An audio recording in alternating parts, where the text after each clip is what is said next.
இப்படி அந்த மனுஷன் பண்ணுவாருன்னு நினைக்கல. முதல் புருஷன் கல்யாணத்துக்கு அன்று சமந்தா செய்த காரியம். நடிகை சமந்தா தமிழ் மற்றும் தெலுங்கு போன்ற மொழிகளில் பல திரைப்படங்களில் நடித்து மிகவும் பிரபலமான நடிகையாக தற்பொழுது வலம் வந்து கொண்டுள்ளார்.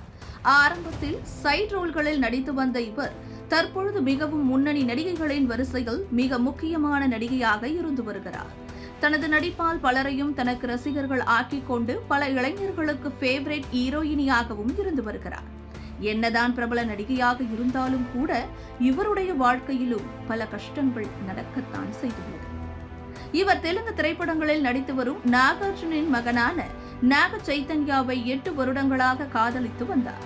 இவ்வளவு நீண்ட காலமாக காதலித்து அதன் பிறகு இவர்கள் இருவரும் திருமணமும் செய்து கொண்டனர். திருமணம் ஆனது கோவாவில் அனைவருமே திரும்பி பார்க்க வைக்கும் அளவிற்கு மிகவும் பிரம்மாண்டமாக நடைபெற்றது. அது மட்டுமல்லாமல் சமந்தா நாக சைத்தன்யா மீது வைத்திருந்த காதலை வெளிக்காட்டும் விதமாக தன்னுடைய திருமணத்தில் அணிந்திருந்த புடவை, நகை மற்றும் தாலி போன்ற அனைத்திலுமே அவரின் பெயரை பதித்திருந்தது தெரியவந்தது. இவர்களின் திருமண வாழ்வில் சினிமா துறை மற்றும் நண்பர்கள் என பல பிரபலங்களும் கலந்து கொண்டு மிகவும் கோலாகலமாக நடைபெற்று முடிந்தது. சினிமா துறையில் அஜித், ஷாலினி, சூர்யா, ஜோதிகா வரிசையில் சமந்தா மற்றும் நாக சைத்தன்யாவின் ஜோடி அதிக அளவில் மக்களுக்கு பிடித்த ஜோடியாக இருந்து வந்தது. இவர்கள் இருவருக்கும் இடையில் ஏற்பட்ட கருத்து வேறுபாடு காரணமாக கடந்த 2021ஆம் ஆண்டு இவர்கள் இருவரும் விவாகரத்து செய்து கொள்வதாக அறிவித்தனர். இந்த நிலையில் இவர்கள் விவாகரத்து நடந்து முடிந்து இருவரும் அவரவர் கேரியரில் தங்கள் கவனத்தை செலுத்தி வந்தனர். பிறகு சமந்தா மயோசிட்டிஸ் என்ற நோயால் பாதிக்கப்பட்டு மருத்துவமனையில் சிகிச்சை பெற்று வந்த நிலையில் நாக சைத்தன்யா அவரை பார்க்க வந்தார் என்று பொய்யான வதந்திகள் பரவி வந்தது.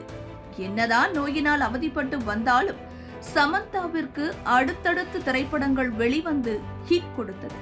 ஆனால் நாக சைத்தன்யாவிற்கு அந்த அளவிற்கு நல்ல திரைப்படங்கள் எதுவும் அமையவில்லை.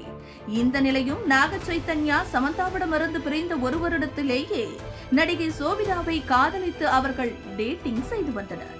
இதனைத் தொடர்ந்து தற்பொழுது இவர்கள் இருவருக்கும் நிச்சயதார்த்தம் மிகவும் எளிமையான முறையில் நடந்து முடிந்துள்ளது. இந்த நிச்சயதார்த்த விழாவில் எடுக்கப்பட்ட புகைப்படம் தற்பொழுது சமூக வலைதளங்களில் வைரலாகி வருகிறது. நாகார்ஜுனுடன் நாக சைத்தன்யா மற்றும் சோபிதா ஆகிய இருவரும் இருப்பது போன்ற புகைப்படமும் இவர்கள் இருவரும் தனியாக எடுத்துக்கொண்ட புகைப்படங்களும் வைரலாகி வந்து கொண்டிருக்கும் சமயத்தில் சமந்தா இதயம் நொறுங்கியது போன்ற எமோஜி வைத்து தனது இன்ஸ்டாகிராமில் பதிவு செய்துள்ளது தற்பொழுது அனைவரின் கவனத்தையும் பெற்று வருகிறது.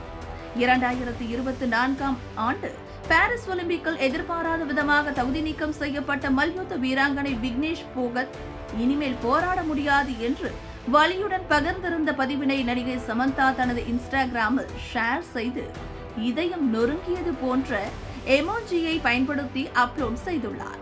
இதன் தொடர்ச்சியாக நிஜமாகவே நடிகை சமந்தா உண்மையாகவே இதற்காகத்தான் இதயம் நொறுங்கிய எமோஜி பயன்படுத்தி இருக்கிறாரா அல்லது நாக சைத்தன்யாவின் நிச்சயதார்த்தம் முடிந்ததற்காக இப்படி பதிவிட்டுள்ளாரா என்று பல கேள்விகளும் தற்பொழுது சமூக வலைதளங்களில் எழுப்பப்பட்டு வருகிறது.